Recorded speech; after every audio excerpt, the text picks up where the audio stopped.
welcome and thank you for watching the video. Before we get into it, please make sure you take a second to subscribe to the channel, like the video, and if you have something nice to say, please leave a comment. Now let's get into it.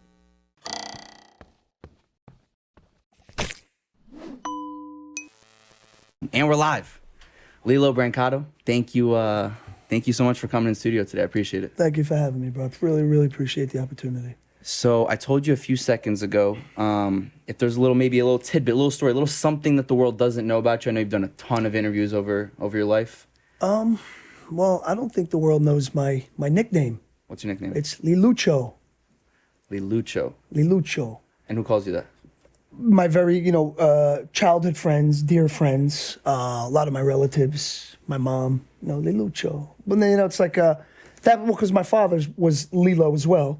So I guess Lilucho is like when you say Ito in Spanish, right. It's like little Carlos is Carlito. Right. So I guess it was just a way of saying little Lilo. Now, so speaking of your childhood, I think, I've listened to a lot of your interviews the past couple days, and I want to go more in maybe a chronological sense of you had an interesting childhood. You were adopted. And so at what age were you adopted? I came here when I was 4 months old. Okay. January 1st, 1977 was my first day here. And I was born August 30th, 1976. And I heard that you never actually met your biological parents. No. Is that right? Yes, that's correct. And there was never any desire to? No. I mean, the only thing that I would want to know if there was maybe anything I'm predisposed to or genetically, right. Cancer or maybe a certain type of, a certain illness that I can maybe protect myself from and take certain precautions and certain, you know what I mean? Yeah. That's the only reason why. But as far as maybe longing for something that I missed out on or didn't have as a kid, that never was that an issue. I mean, my parents, old school Italian, my dad, passed away a couple of years ago, rest in peace.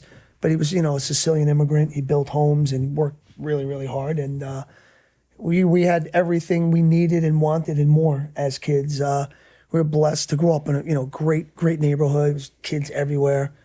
So, I had a great childhood. I really did. Do you think you'll ever try to piece together who your biological parents are at some point down the line? I don't know. If it was right now, I don't know if I would do that. Because right now, I've sort of created like a pretty well-oiled machine in the way I operate, and things are going well for me. Mm-hmm. And I have a system. My life is like one big system, and the structure that I incorporated in my life that I learned in prison. Right. I have something that's working right now, and thank God, because he gives me the strength to stay on the right path necessary to implement these things in my life and to live and to be successful. So, doing something like that where you go, and search for your parents, you never know what you're going to find. Mm-hmm. And you may be so disappointed and all that system and everything you put in place. Now you can't even think about those things anymore. All you can think about is, wow.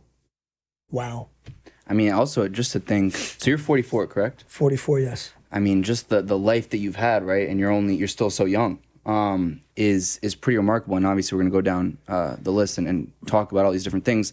But I think also I'm curious, so as a kid, what were you like? Were you, were there any struggles or, what was a young Lillo Brancato like? I was always a class clown.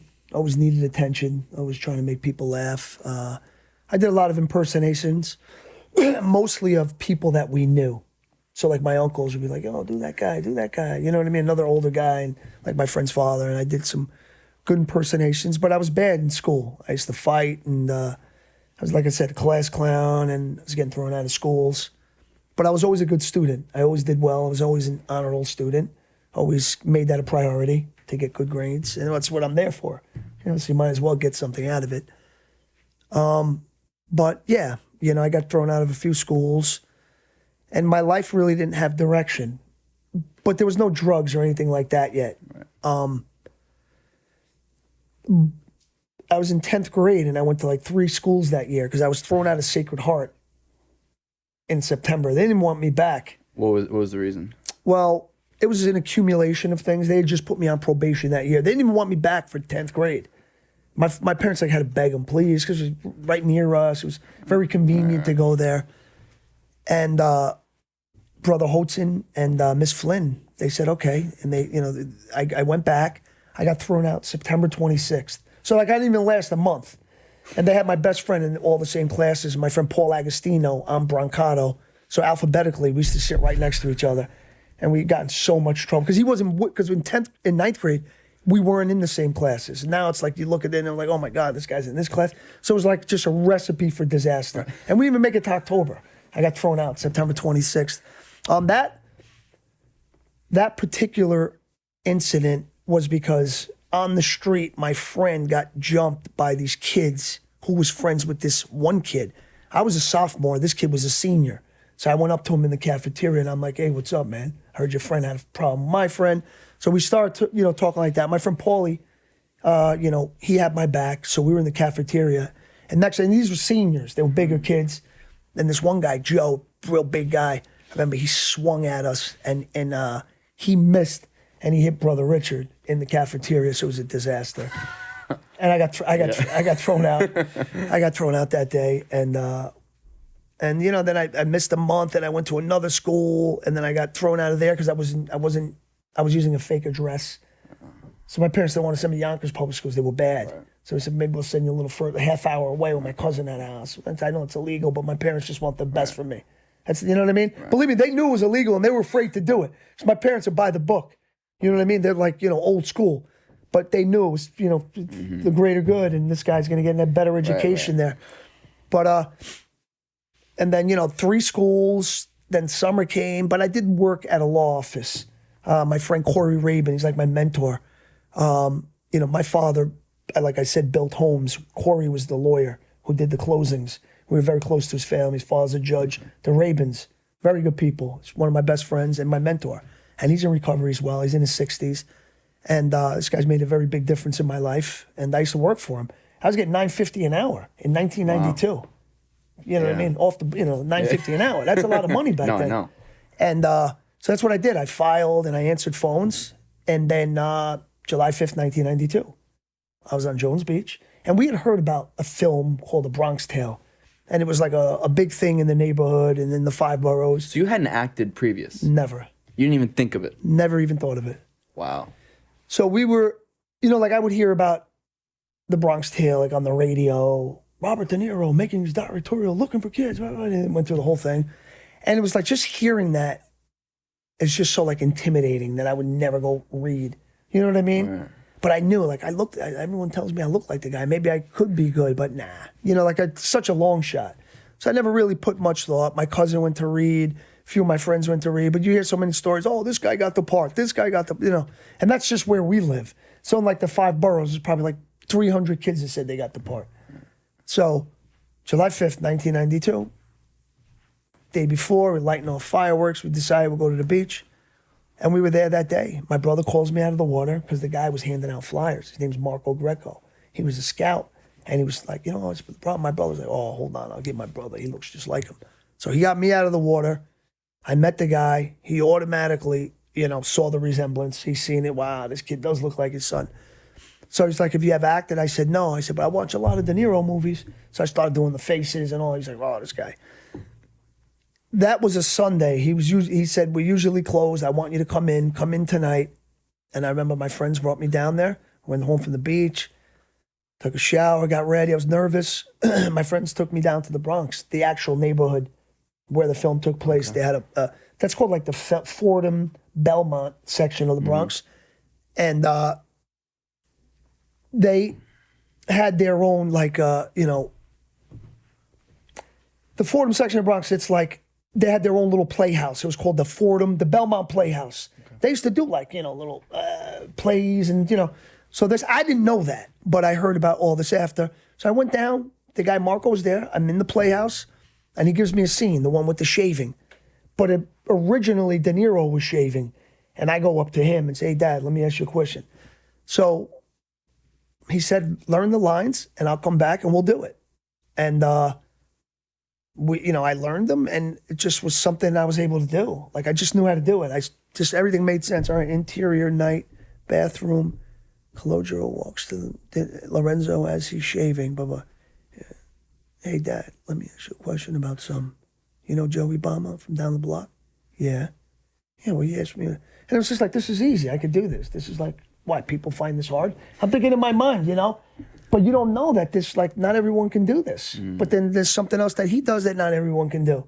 You know what I mean? Everybody's got, a talent. So did you know exactly on the spot this was where your life was headed? You were going to be an actor.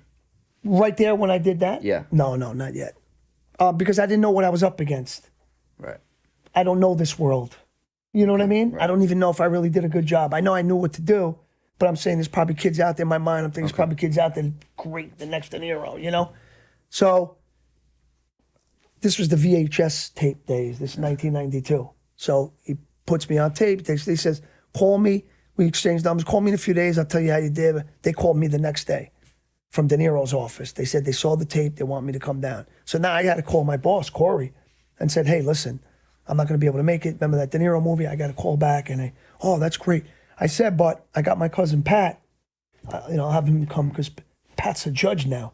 Pat went there, and then he took over that job. You know what I mean? So then because of that, being around Corey, and Corey's such a great influence, such a great guy, Pat became a lawyer. He just, on election day, he's the judge where he is now. So, so everything, you know what I mean? So, and we still see Corey. We go out, and these guys because I'm single, these guys are not. So they live vicariously through me about certain things. You know what I mean? They get all excited. Exactly. Yeah. So we could talk about it off camera. Yeah. So, Pat went in, and then I just kept getting called back. And the first, there was like 1 million kids in there. Kids in the corner, like reading the lines, doing like real actors. I'm like, wow, this is crazy. And then I just kept going and going and going. And as I was getting called back, there was less and less people. Right. And it was common sense. Like, I must be doing a good job because it's still me. And then, and then it was just me. How many callbacks are there? At that point, it was maybe 3 weeks. Wow. Every day. Every day. So then they finally said, we're going to go upstairs and meet Bob. I didn't know it was Robert DeNiro. Yeah. I said, Bob, and he has back to me. I turned around, I saw him. Oh, wow. And then I knew it was real. And then we started working together. And I was reading with like 1 million different girls for the part. Everything. And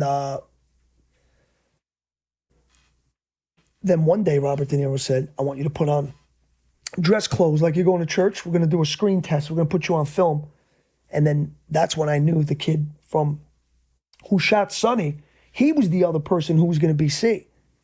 It was me versus him. I didn't know that. I thought I had the part because I was going down there for like 2 weeks straight. I'm the only guy there. I mean, it's where they're hiding the other guy under the couch, right? It's common sense. I see everybody. I see multiple guys coming for that role and that role, but I'm the only guy coming here. So it's And then when this guy comes in, we're in the screening room. Everybody's being screen tested. All the finalists that day.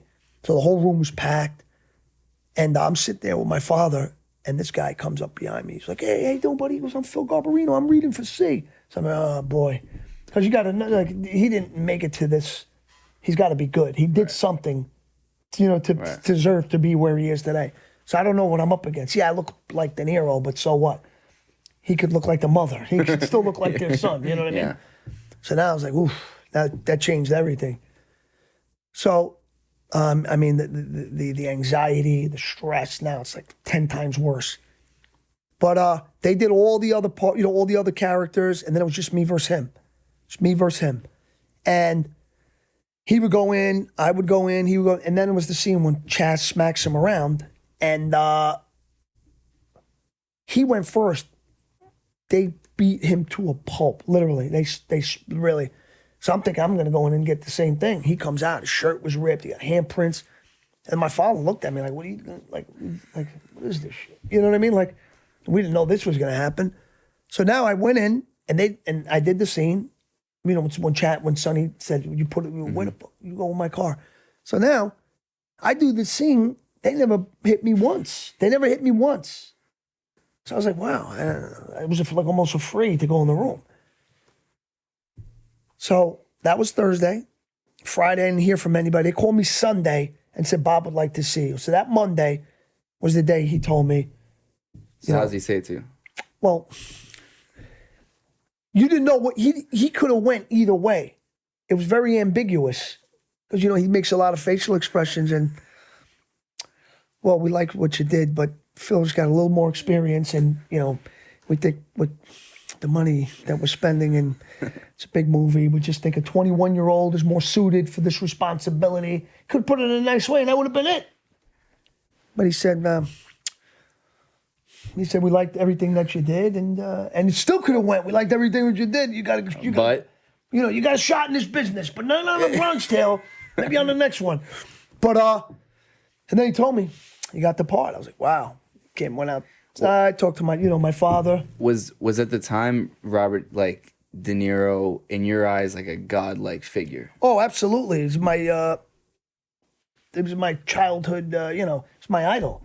I mean, I watched all those. When he did Cape Fear, I grew my hair out because of the character. I just wanted. Go for it. I'm sorry. Take it. We'll just cut it.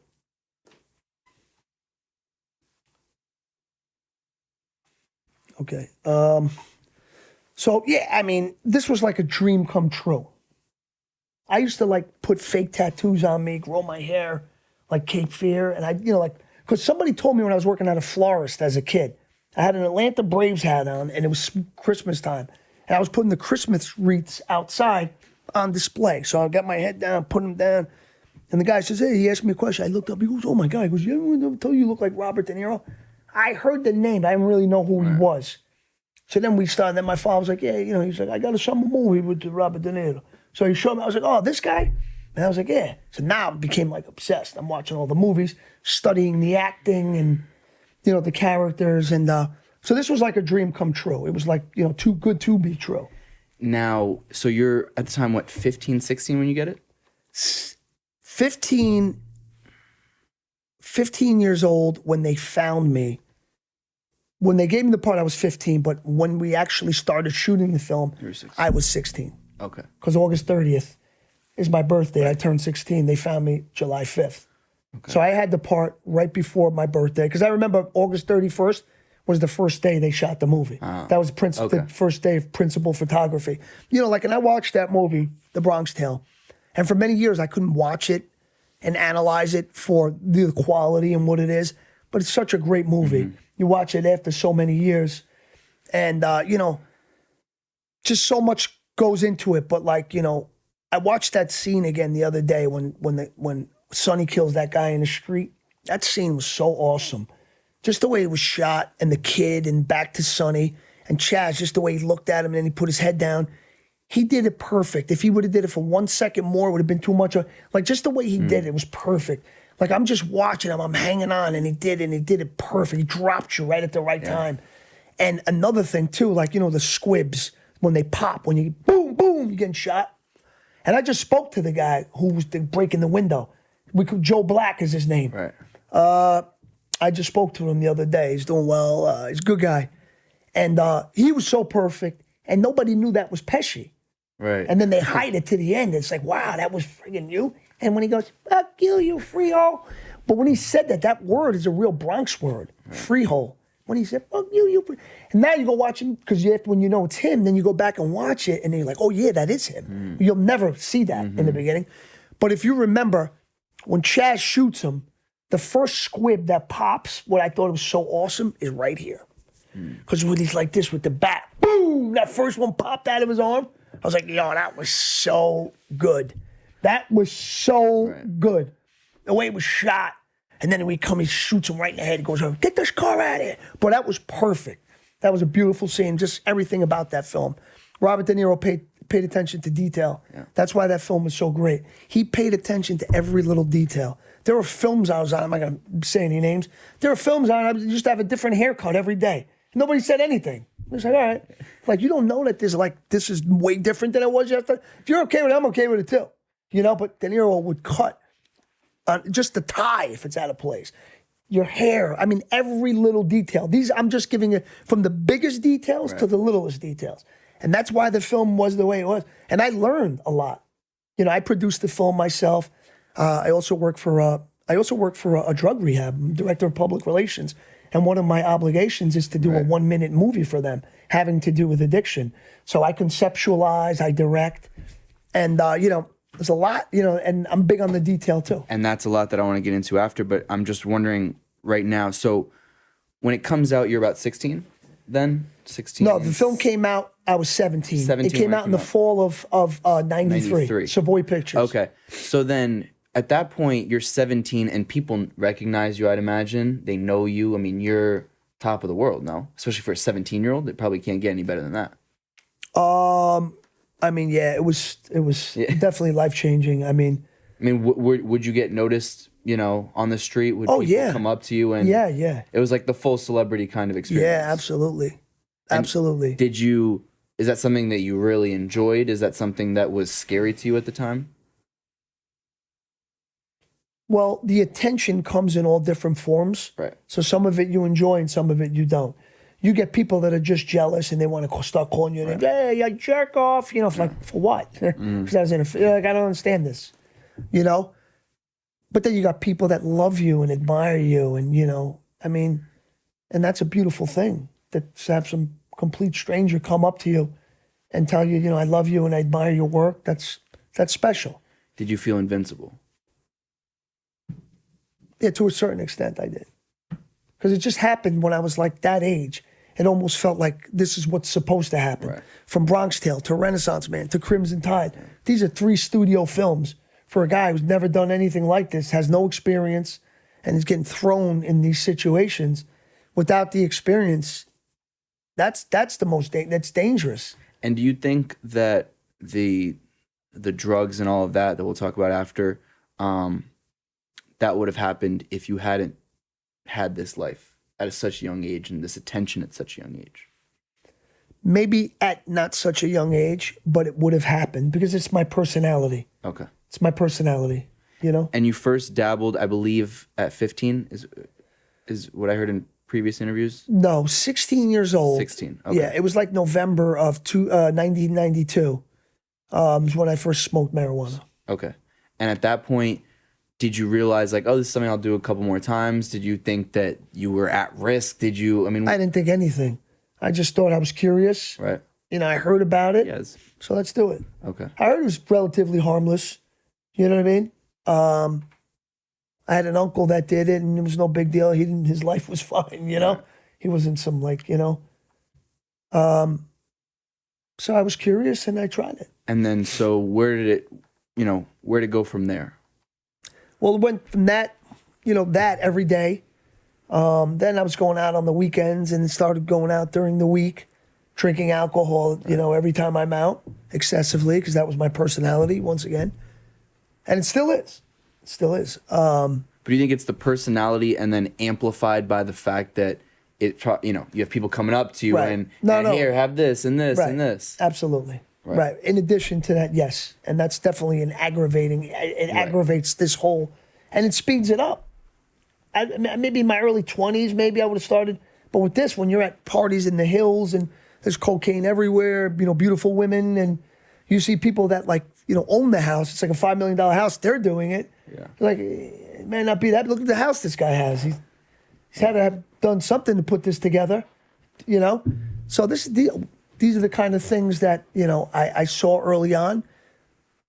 But like with anything else, you never think it's going to happen to you. Right. So I just kept going. And then, I was introduced to the cocaine, loved it. Then I said, wow, maybe if I do this when I go out, because it was made me feel so good and sentimental. I love you, man. And this would be the key.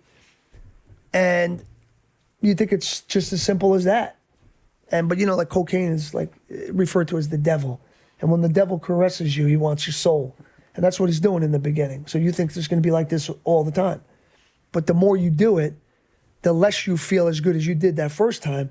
And you feel little flashes of it, but it gets more diluted every time.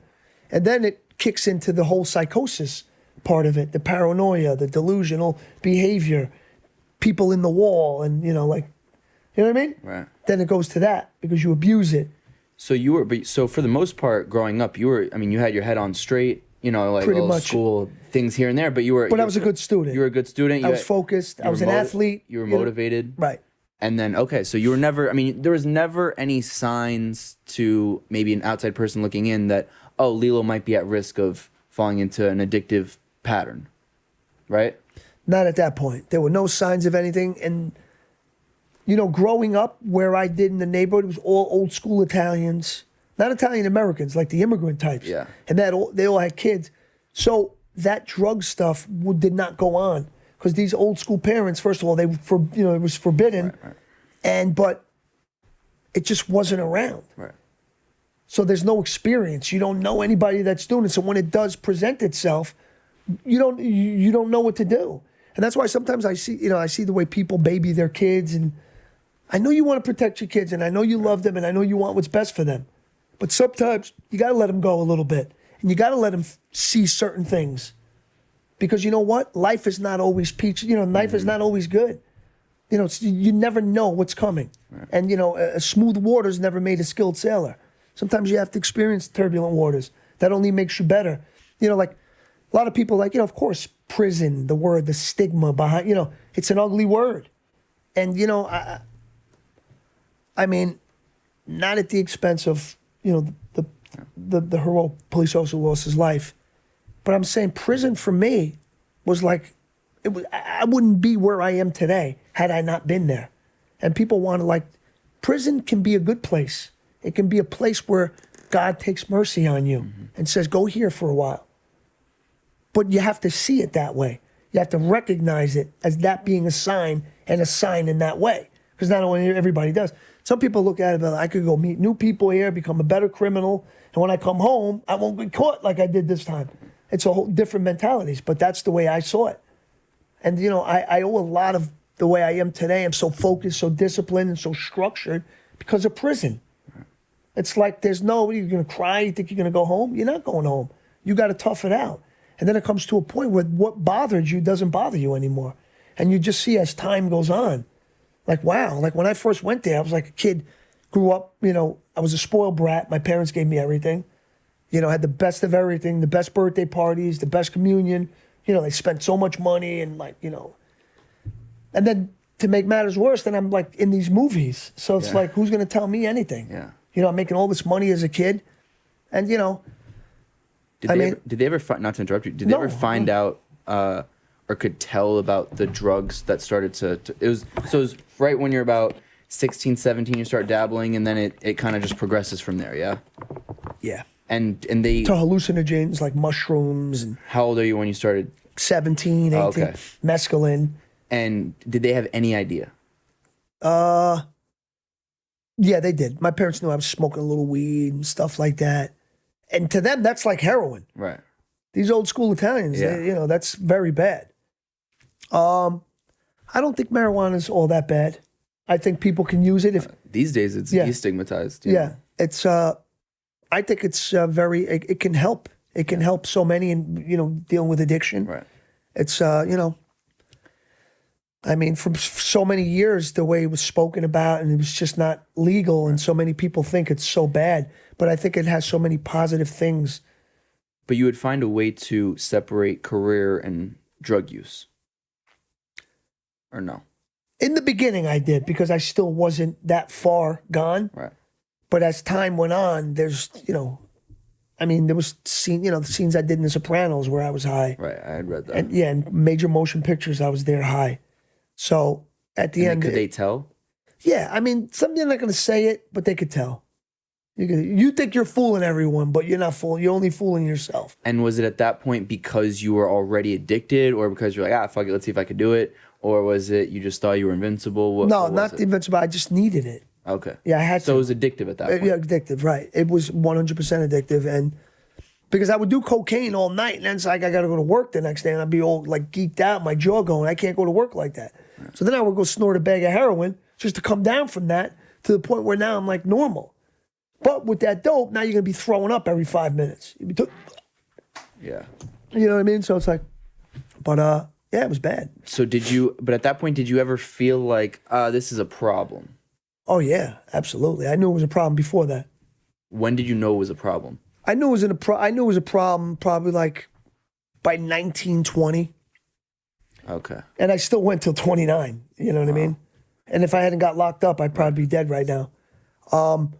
Yeah, because like I seen like as we were getting older, like all the guys I did it with, and these guys just stopped, and they're like meeting girls, and you know what I mean? It's just And I'm not. Like, now it's like I'm a Tuesday night. I went and got myself a gram. I'm cutting it up on my, junior high school yearbook and snorting blow in a Tuesday night in my room for absolutely no reason. That's a problem. But at 19, 20, when you realize it's a problem, are you telling yourself, I want help? Or is it just like, we'll see where this goes? Exactly. Right. Because you're too embarrassed and you never think it's going to happen to you. Right. All the stuff you hear about on TV, all this, it's not going to happen to you. Right. And you thought you could do the acting career and be that big star while doing it, and you'd be fine. Right. Right. But, I was very mistaken. And I don't know how much you want. I mean, you've probably talked about it. I've seen the interviews a million times with the whole jail situation and the incident of that night. And people can go figure that out and go look it up. I'm more interested in hearing your mental, psychological process of knowing you're going to go to prison. And I mean, I can only imagine, because you're also a high profile individual, that when this news breaks, I don't know. Did you feel like the world was crashing in on you? Did you feel like, what was going on in your mind? You get arrested. What are you thinking? Well, we had both, all three of us were shot. So I couldn't think of anything else but. Where did you get shot, by the way? I got shot once, twice, and then right here. So I couldn't think of anything other than to just survive the night, because I started getting weak. I was losing a lot of blood. But in the beginning, like when they charged me with murder, I'm like, how's that happen? I didn't even have a gun. I didn't shoot anyone. I didn't know there was a gun. So like, how are you charging me with murder? I'm thinking maybe an accessory? And they were like, no, you got murder too. That's 25 to life, bro. So I'm thinking, how the hell does this happen? Then I learned about the whole felony murder thing. If you attempt to commit, you commit in furtherance or in immediate flight therefrom a felony, causes the death of a non-participant. That's felony murder. So now like, oh, wow, I'm tied into this, like, through this. And it was very scary. Very scared. They were telling you you're going to be there for life. Yeah, a lot of people like, oh, man, you ain't going to beat that. You ain't going to beat that. What are you thinking when someone's telling you spend the rest of your life in jail? I'm thinking it's true. I think it's going to happen, because a lot of guys that told me they got experience in jail and prisons and have seen, sentences handed down to guys that did this and, this is a cop in New York City. You know what I mean? So I was very, very, very scared of the outcome, of the possible outcome. And was it made worse by the fact that you were this, up and coming, or at least very established at that time, actor? It made it worse in some regards, but it made it better in some. Because, you got some COs that, love the movie and they give you a little half a sandwich, or, you know what I mean? That was cool. But then you get some that'll go out of their way to make it harder for you, to let you know you're not making movies. This is something else. And I'm going to show you that it's something else. So it could work with you or against you. And your parents and family, I mean, did you feel a sense of embarrassment? I mean, what was their reaction, and how'd they treat you through My parents were heartbroken. Yeah. My parents were heartbroken over it. My relatives, listen, it was a sad time. It was a very sad time. Because, yes, someone died. Another person died at the hands of my addiction, and it's something I got to live with. I got shot.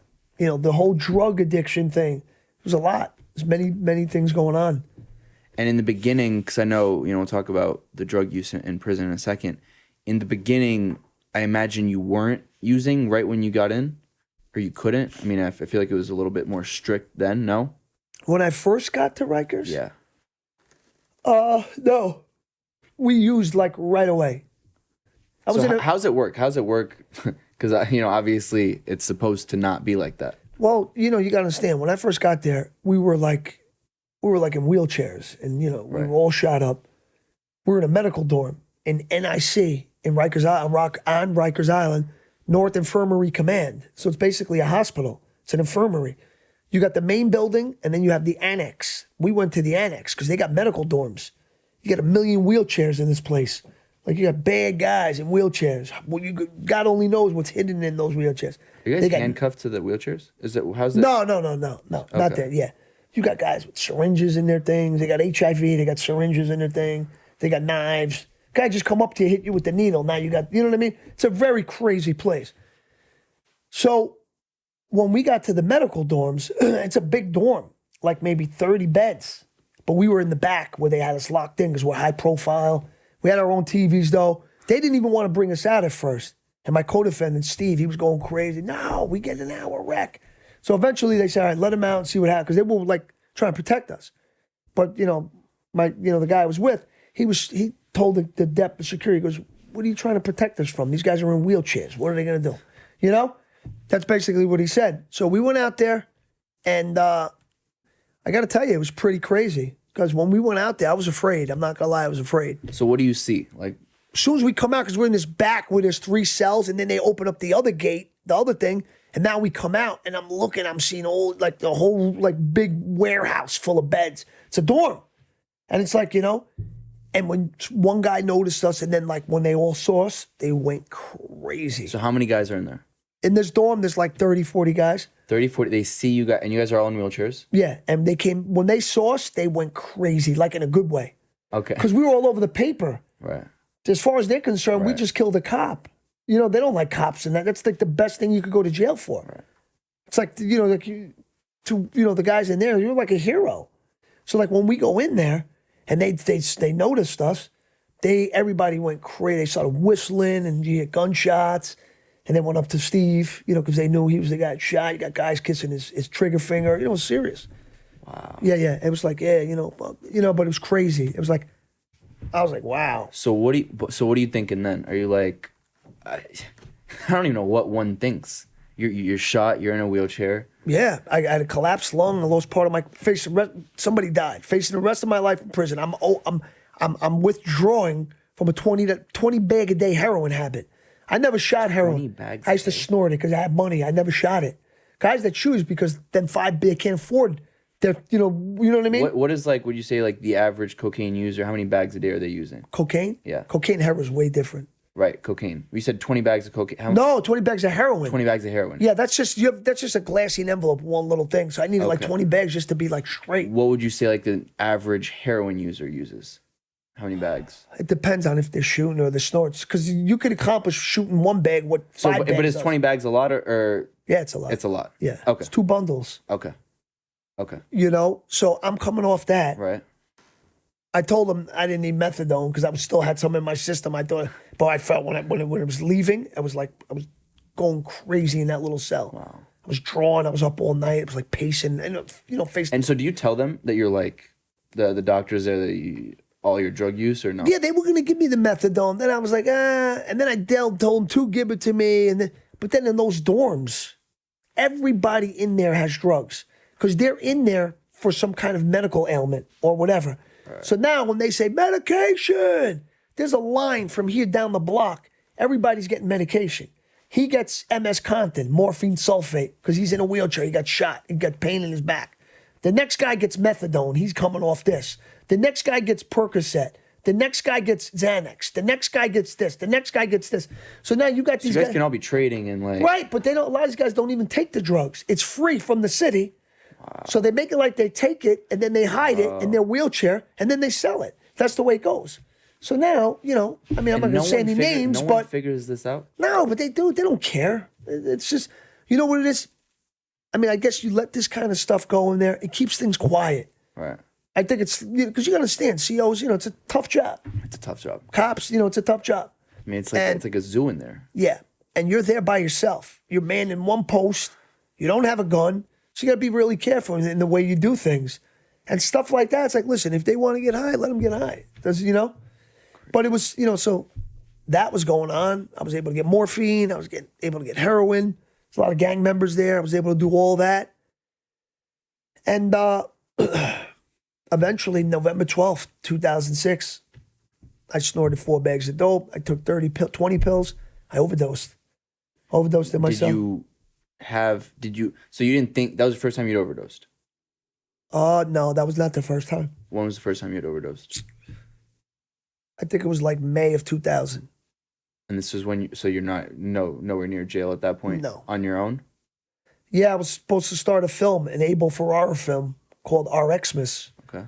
And it's ironic because in the film I sell heroin, and the guy who's supposed to show me how to bag it up, because we do it on camera. And you were like, I know how. No, but not even that. He was supposed to come that morning, and I overdosed. Wow. So we had to tell him, listen, you're not gonna make it if you want to come by land. You know what I mean? So it was like, You weren't close to dying, or no, I almost did die because I knew I was gonna do this movie. So I wanted to go out one last night because then when the movie, then I'm gonna try to stay home as much possible, Right. stay in character and do what I'm supposed to do because I played a Dominican and I wanted to, speak the accent. And if I go Right. do all this other stuff, Right. I'm gonna lose the focus that I need. Because it just makes it so much easier when you do focus. Right. It just comes so much easier. It's not like you're dedicated. You're doing yourself a favor. right? It's harder when you don't. So I snorted so much cocaine, and then I needed a little heroin because I knew I was going to go home. I was going to take a little nap, and then the guy comes. He shows me how to do it because you got the bags here. There's the glassine envelopes. You grab the bag like this. You grab it, open it like this, like that. You get the McDonald's spoons. You know the little ones like that? Yeah. You stir the coffee? Those long, skinny ones with just that thing? Yeah. That's the measuring. You get the bag, open it, the bottom, and then with the bottom of the bag right on the top, and you put it right in the thing. So it's literally a drop. It's so small. It's very powerful. Very powerful. Wow. That little drop can kill you.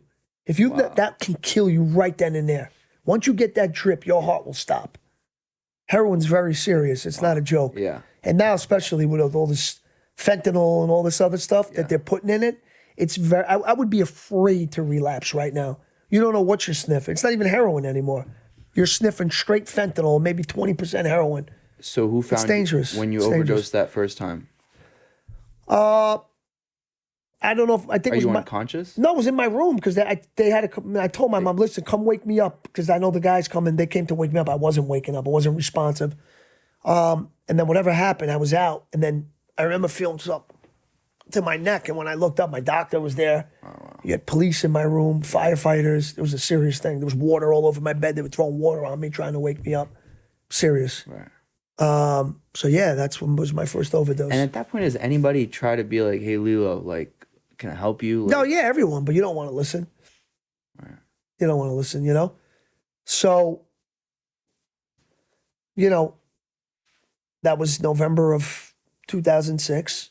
So when the second time you overdosed in jail, November 12th, 2006 was the second time.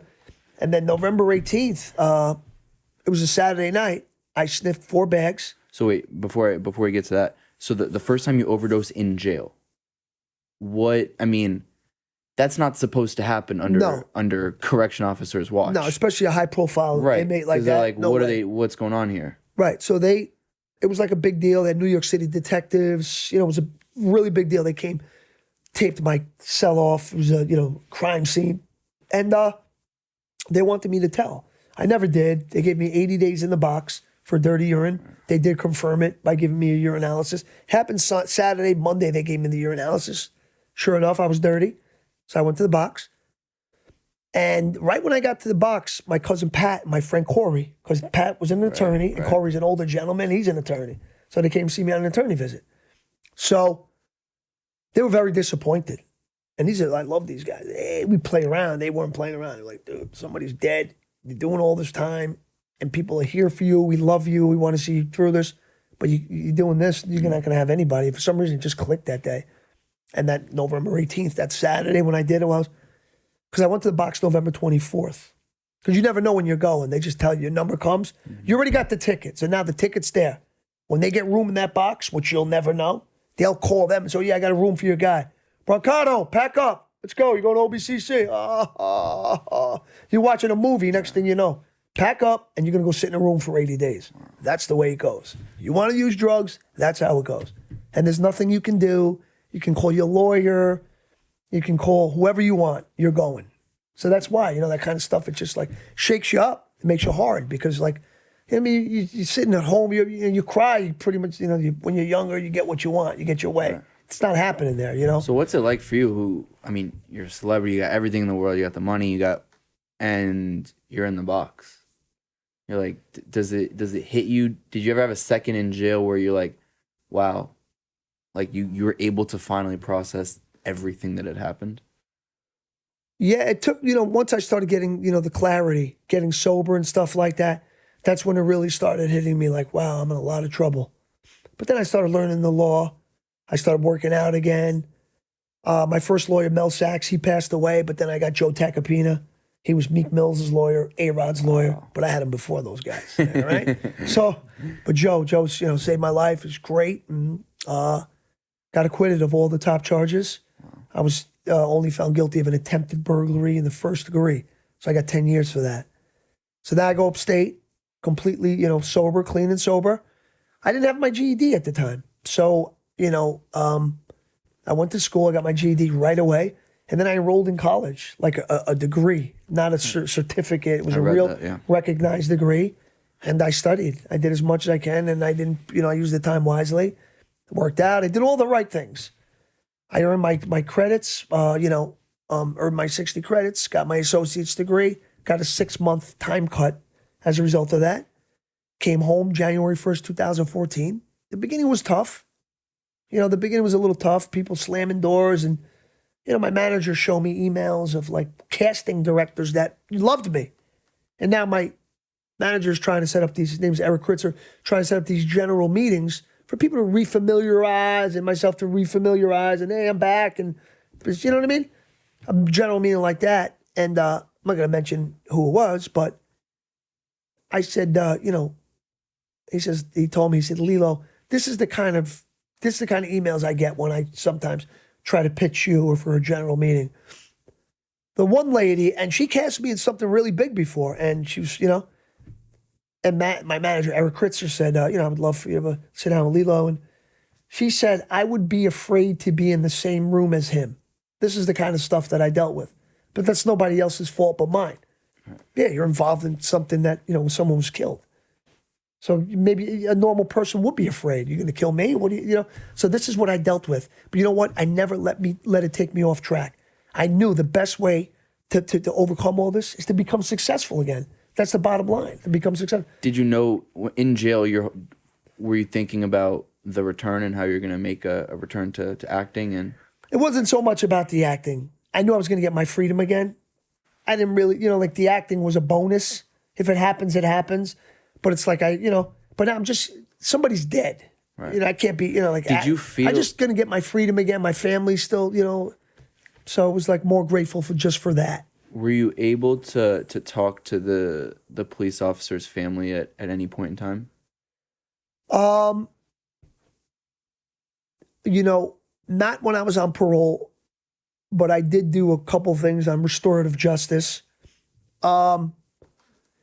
And I happened to meet, coincidentally, a relative of the police officer's sister, and it was like a peace offering. And I said I would love to sit down. I would never do it because when I was on parole, that was like the first stipulation. You cannot go anywhere near these people. Don't try. Nothing. And I respected that. My curfew was 9 o'clock. If I used to come home at 9:02, I would be afraid. I respected that too. I respected all my parole officers. I did what I was supposed to do. And I was not going to let anyone derail me from what I needed to do. So what were we saying? The police officer's family. Okay, so I said, well, ask her. I would love to. And she told her she's not ready yet. She's not ready yet. So, what am I going to do in a situation like that? But I did reach out, and if you're not ready, that's, Do you carry any of the shame? Do you feel, or did you ever feel during your time in jail that, a sense of I'm ashamed of myself, or I'm ashamed that my activities or my tendencies or my addiction led to all this madness? Absolutely. How do you cope with that on a daily basis now? The way you cope with stuff like that is, the best and the most sincere apology is changed behavior. Right. So you changed from what you used to do. Like now, it's like, I can show you my last 10 texts, and I guarantee there's at least 3 or 4 people that I work with on a daily basis. And I try to share with them my experience and my strength. And, hopefully it's contagious, and then they can learn from what I've been through. And then they pass it on to the next guy. That's what it's all about. So when I do that kind of, if I was still doing drugs and doing stuff like that, I would feel ashamed. But ashamed is not what I am right now. I'm proud of what I've become. So I'm definitely not ashamed. And listen, I definitely take full responsibility for how my actions and my drug addiction made a contribution in the death. Right. Because obviously I was there, and it's something that I got to live with. But as far as me killing the police officer, people say cop killer, that's like the furthest thing from the truth. Right. Okay? That's the furthest thing from the truth. Because it's like, how can I kill you when you shot me first and I was unarmed? I was unarmed and you shot me first. No, and I think anybody who knows the case knows that. Yeah, it's like, I got shot first. Right. I understand I'm on private property. I did not have a gun. I did not do anything for where you warranted for you to shoot me. Right. But you shot me. I understand you came out, you heard broken glass, and you're trying to protect your neighborhood. And I understand all that. But, let's set the record straight. I did not kill that guy. And I don't feel like I should still have to suffer. Right. I paid my debt to society. I was a stand-up guy. I did my time like a man. I never told on anyone. And I came home and I've devoted a big portion of my life to helping other people. So I think still opportunities are taken from me. Oh, Lillo, we're going to have to cancel the event. Some of the cops found out. Why? One time they told me they made a big deal because I went to this school in Jersey to talk to these kids. And they were like, right message, wrong messenger. Who do you want them to learn from? Right. You got to have them learn from people that have been through it. And the fact that I think that you're writing this bad stuff about me after I didn't get paid for that.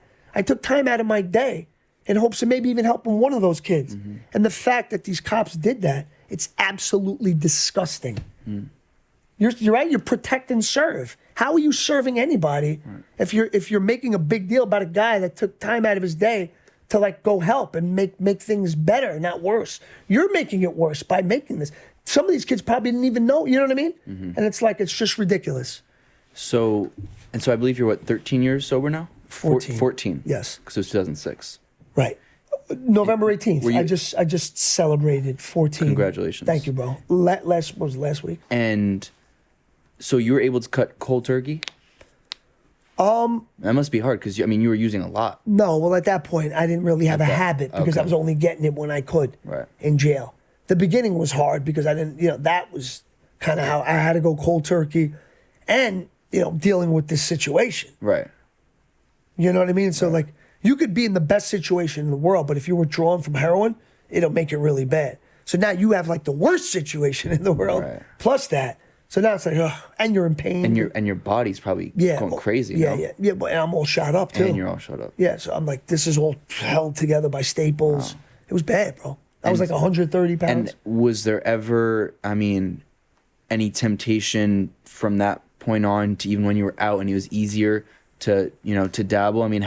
How do you advise someone who is a recovering, because I know this is a lot of the work that you do, who is either addicted or a recovering addict, to tell them don't try it again, don't to stay away? Well, it's easier said than done to someone who has an addictive personality. You got to it's all about the way the brain works. We have a dopamine processing system, and in someone who's an addict, the dopamine is not processed as fast. So there's almost a hole in the soul. Right. So the kids that are going to become addicts, they eat a lot of chocolate and they do things to hit that pleasure, that part of the brain where they're lacking. Right. Okay? But drugs are not the only way to achieve that, that sensation, but you can do, working out. Working out will give you that same feeling. And, helping someone, service. That's why it's so big in recovery. Doing service and being of service to others. When you go help someone else, bro, that makes you feel good about yourself. That has intrinsic value. And that intrinsic value can lead to a dopamine rush. Mm-hmm. This is what you got to do. You got to change your habits from bad ones to good ones. Maybe every morning you go help these people at the soup kitchen, or you go do whatever.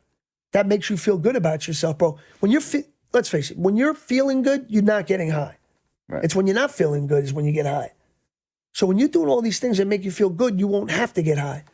And becoming mindful, how you just allow something to enter, you process it, and you let it go, as opposed to ruminating.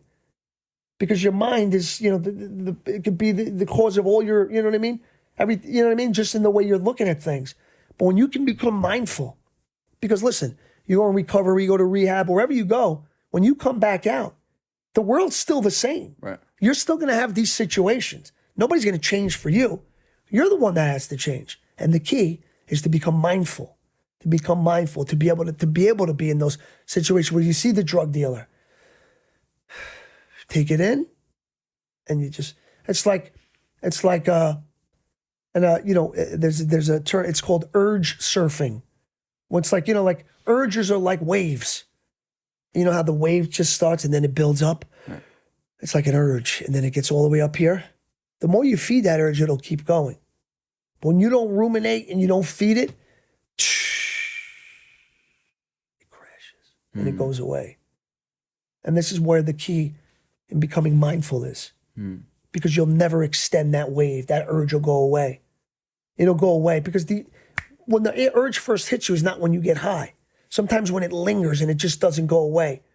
Because in the beginning, you do have that and you think like, well, I can't. And then it just doesn't let you go because you're ruminating and you're not using your mind in the right way to be able to combat this right now.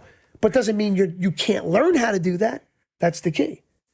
And, Do you ever resent yourself for falling into the addiction in the first place? Not that it was your fault, but do you ever feel like, man, what the fuck? I wish. Of course. I wish I would have took things a little slower. I wish I would have had a little more experience. If I was even a few years older, maybe that wouldn't have happened. What would you have told yourself now? If you tell a little 15, 16-year-old who's starting to get all that fame and all that, people noticing you in Stardom. Well, I would say is don't stop being a kid your age and don't stop doing age-appropriate things. Don't lose that because the grass is not greener on the other side. Right. Okay? Yes, you have this opportunity and it's what it is. It's work. So go do the work, get paid for it, but don't get stuck on all the other stuff around it. The parties, the this, the that. That's going to be your downfall. That's going to ruin you. Be a kid. Don't lose. Do not let your education go. Other than your health, your education is probably the second best investment in life. You can never go wrong. But your health, if you don't have good health, right, you can't learn. Or you could learn, but you're not going to enjoy what you learn and the fruits of what you know what I mean? Health is number one. But make sure you stick with your education and don't grow up too fast. That's what I did.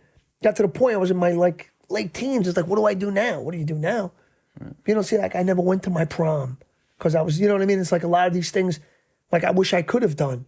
But I thought I was hot shit back then. Mm-hmm. And but no, that's where I went wrong. I grew up too fast. I let it get to my head. I made, as Charles Palminteri said best, I made monumentally bad choices and they led to a disaster and someone lost their life. Forget it was a cop, it was another human being not here. Other than obviously someone losing their life, do you have any other regrets? In that situation or in general? In general.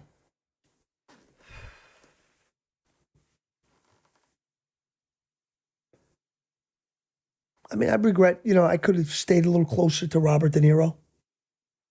But my thoughts were this guy's probably got so many people that bother him on a daily basis that maybe I shouldn't do that and maybe I should be one of the guys that doesn't do that. But now that I look back in hindsight, I said, you know what? Because he would have probably, he's got a son my age. You know what I mean? So it was and I looked up to him, so I know what he would have said, I would have listened to because I respect him. I look up to him. Same thing with my dad. I looked up and respect him too. But this is just another person with another person's. And I heard that you had met, or you had seen him at, I think it was a reunion back in 2017. It wasn't a reunion. They were shooting the Irishman. Okay, yeah, it was that. But you had seen Robert De Niro after the whole prison. Oh, and yeah. And you had a brief conversation, correct? Yeah, 2 minutes. Was there, when you see some of these people that from that past life of acting, or the Robert De Niros of the world, which doesn't happen every day, did you feel ashamed? Did you feel, that must be very different, especially you hadn't seen him in 15 years. Yeah,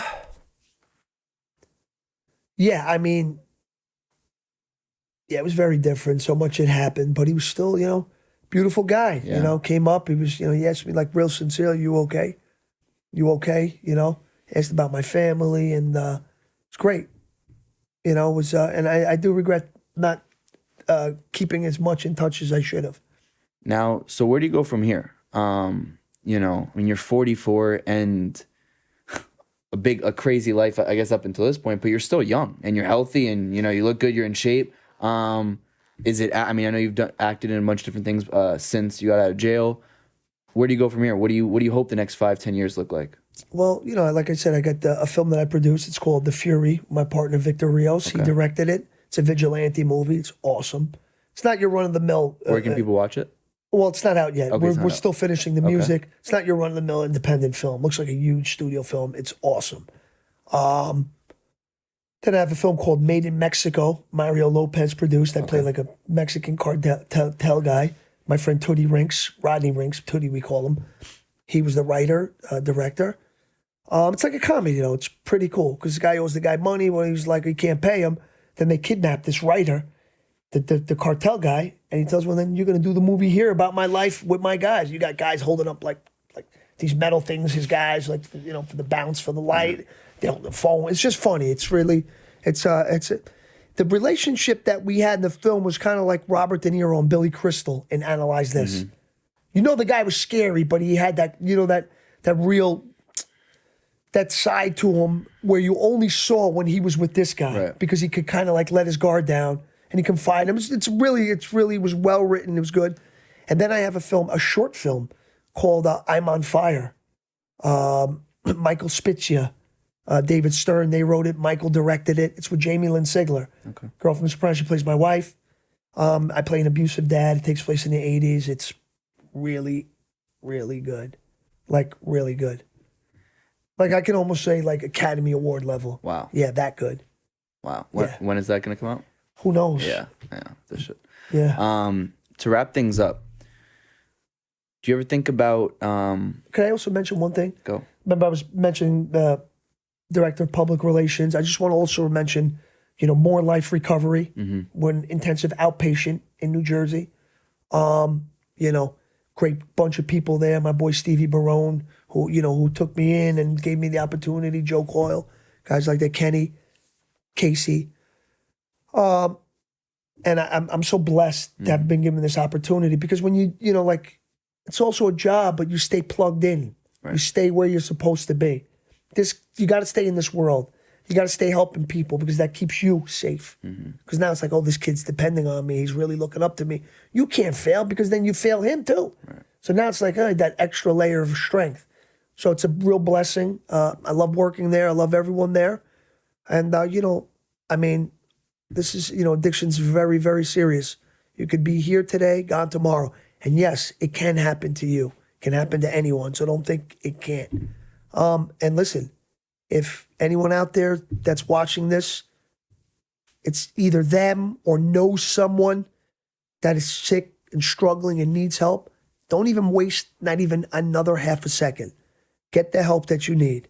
Seriously, if you're a mother or a father, you know, keep your kid off drugs if you want to save the kid's life. Just like Carol O'Connor said.